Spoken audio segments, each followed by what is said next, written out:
How would you assess Slovakia's current state of multiculturalism and minority rights for the Roma, both in policy and practice?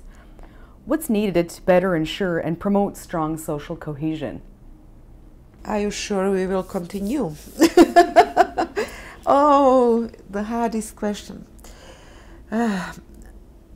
Yes, Slovakia, 5.5 million of inhabitants and 5 million abroad.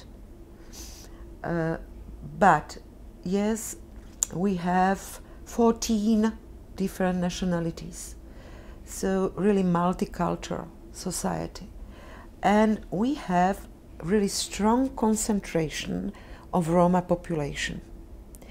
If I say in Canada the figure 400,000, what does it mean when you are 34 million altogether?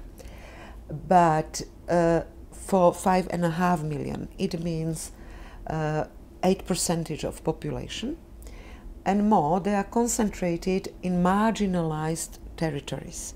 I have mentioned that we have deep regional differences, and we have regions which were industrialized during communism under the Soviet type of civilization and modernization. It means based on military and heavy industry and only oriented to Russia market. So we lost these islands of factories or one factory for one region. Therefore, there is really no job creation in these regions, and we really can call them marginalized, without any real possibilities to find a job at a normal market. And in these regions, there is a concentration also of Roma population. The brief and quickly answer is we need really specific projects for specific settlements for segregated Roma communities in marginalized territories. It means together with regional employment policy. Otherwise, we will create social tensions in between majority of population and minority, and be careful, in some regions, majority are Roma. Through your government's coalition with Most Híd, the ethnic Hungarian party in Slovakia, how successful was your work in warming Bratislava-Budapest relations in the aftermath of some of Slovakia's language laws and Hungary's proposed dual citizenship laws? What challenges remain in these areas? I think that's successful. This is maybe more question for Viktor Orbán, but I can stress that there were two projects on energy to cover and try to solve diversification of energetical resources and crisis of energetical resources, mainly gas. And two projects in EU were evaluated as the best. It's not my valuation, it's EU Commission valuation and other partners. The first best project was the project in between Slovakia and Hungary, signed in 2011 by me and Mr. Orbán, of a new pipeline connection from Hungary to Slovakia, and it's already finished. We have received also EU funds to construct this connection.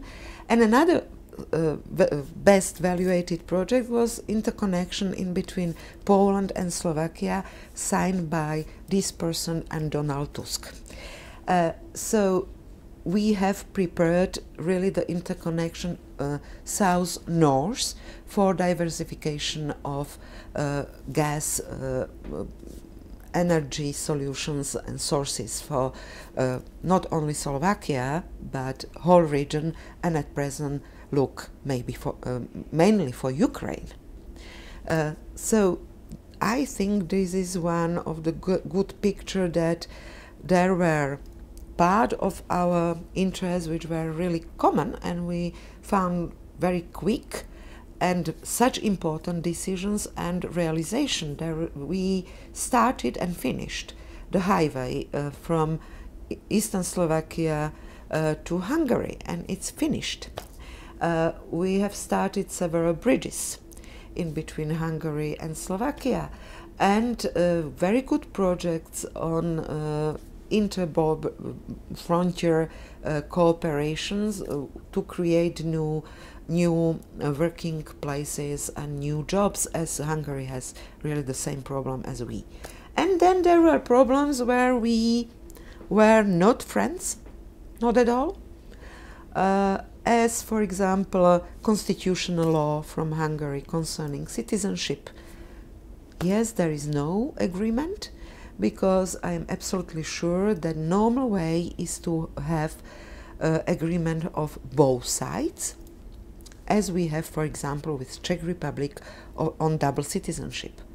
No problem to have the same with Hungary, but I had to admit the way of one side decision, then those who are living in another sovereign state are the citizens of another state look at the problems in Ukraine once more. The first step, what Mr. Putin has done, was that he gave the Russian passports, it means citizenship, to those Russians living in Ukraine. This was the first step of present situation, so we have to be very careful.